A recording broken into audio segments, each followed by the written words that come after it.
Partiamo dal presupposto che prima di girare questo video l'ho dovuto scrivere per ben 3 volte. Vi sto per presentare un argomento incredibilmente difficile e senza fine, ma partiamo dalle cose più facili. L'intro. Ciao, sono Ken Anzai, ho 19 anni e da 3 anni e mezzo faccio fotografie e da settembre pubblico almeno un video su YouTube ogni mese. E sapete cosa? Ripetere una certa azione tantissime volte magari può rompere la vostra creatività, la vostra fantasia, ma una cosa è certa, diverrete super bravi in ciò che fate. E ora vi spiego perché questa cosa, ma credo che questo sia il momento per fare un po' di storytelling. Settembre. Io sono io, lui è Francesco. Un grandissimo amico di infanzia, un grandissimo matematico, un appassionato di musica, se c'è di mezzo il sassofono medio. Io sono quello che pensa in una maniera, lui è quello che pensa in un'altra maniera.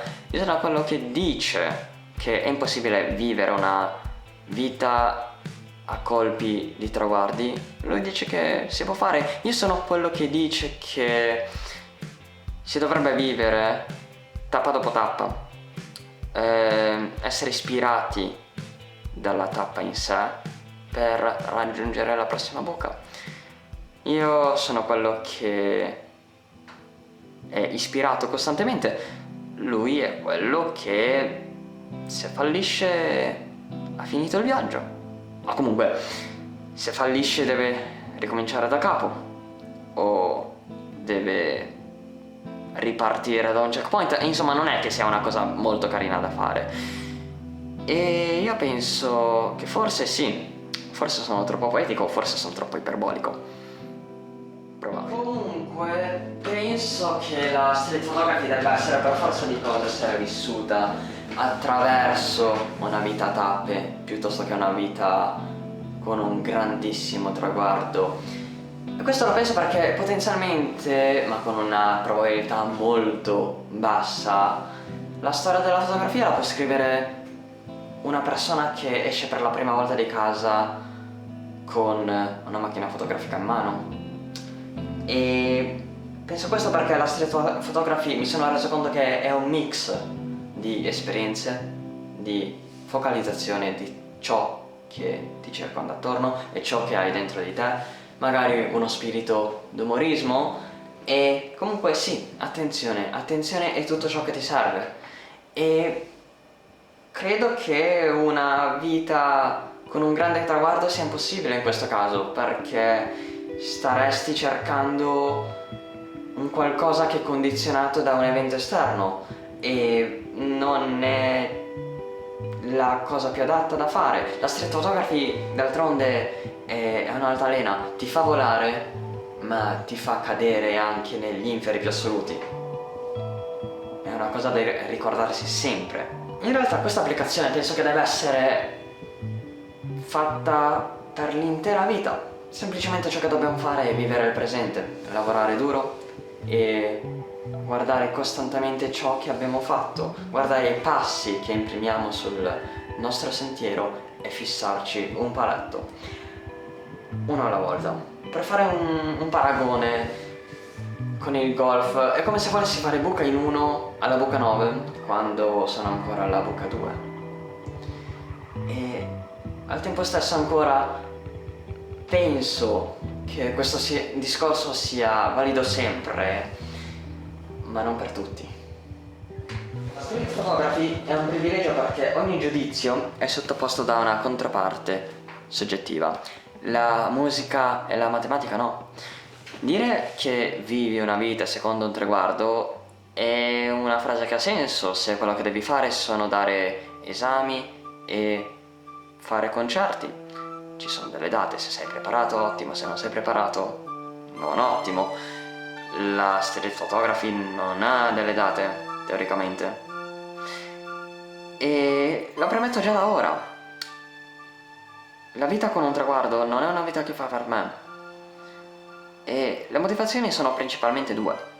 La prima è che non ho traguardi,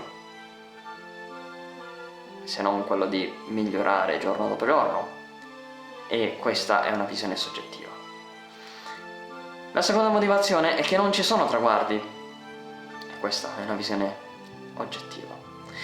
E bene o male era questo quello che stavo dicendo il 22 novembre, data in cui ho registrato questo video, ma che non ha mai visto luce. Oggi che sto registrando è il 30 gennaio. Ho provato a montare il video 3-4 volte, ma c'era qualcosa che mi diceva basta, fermati, non farlo più.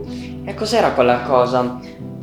E quella cosa era il fatto che io stessi dicendo cose parzialmente vere, parzialmente incomplete. Ora mi spiego meglio. Il fatto che io non abbia traguardi è vero, non ho traguardi e non ho vergogna di dirlo. Il fatto che non ho traguardi è perché altrimenti avrei ansia, avrei paura, avrei pressione e sono cose che in questo momento io ritengo tanto inutili. Non è nella fotografia che sto cercando. La differenza sostanziale tra una vita a traguardi e una vita a tappe è il fatto che con una vita a traguardi, con una visione incredibilmente ottimistica, è che semplicemente avrei una mente veramente più chiusa. Non accetterei tutti gli eventi esterni che mi arrivano addosso. Probabilmente vado in cerca di un raggiungimento di un traguardo che magari alla fine dei conti non sarà nemmeno quello che stavo cercando. E allora, anche nella visione più ottimistica delle cose, va bene, raggiungo il traguardo. Ma poi che stimoli avrò? Ma poi cosa vorrò fare per il resto della mia vita, sperando che questo traguardo sia stato raggiunto comunque in un tempo ragionevole? E anche durante questo percorso del traguardo da raggiungere, quante cose mi perdo, quante storie, quante esperienze mi perderei. Cosa che non mi perderei se avessi una vita costituita di tappe. Una vita nella quale c'è l'accettazione della condizione, l'accettazione della situazione che si vive. L'accettazione del fatto che se magari un giorno non c'è il sole, ci si adatta, si fa altro. Ed è fondamentalmente questo quello che ho imparato negli ultimi mesi. È fondamentalmente questo il accettare una condizione che altrimenti... Che fai? Nulla? O aspetti? Insomma, non è nelle mie caratteristiche. E magari alla fine raggiungi degli obiettivi, raggiungi dei grandissimi punti nella vita che ha avuto una storia, una strada diversa da quella che ti eri programmato, da quelle che ti eri immaginato di fare. E secondo me va bene così, va bene così. Puoi arrivare alla buca 9 dopo aver fatto la buca 3, 4, 5, 6, oppure saltando da una buca all'altra, magari andando per sentieri che potrebbero non esserci neanche esistite se non avessi seguito prima un altro sentiero ancora. Questo è. E magari questa è la fine del video. Magari sarebbe carino se leggessi nei commenti la vostra. Magari sarebbe bello se vi iscriveste. Magari seguire il link in descrizione, seguirmi su Instagram e dire le solite cose che ti dicono alla fine di un video è utile. E magari questa è la fine del video.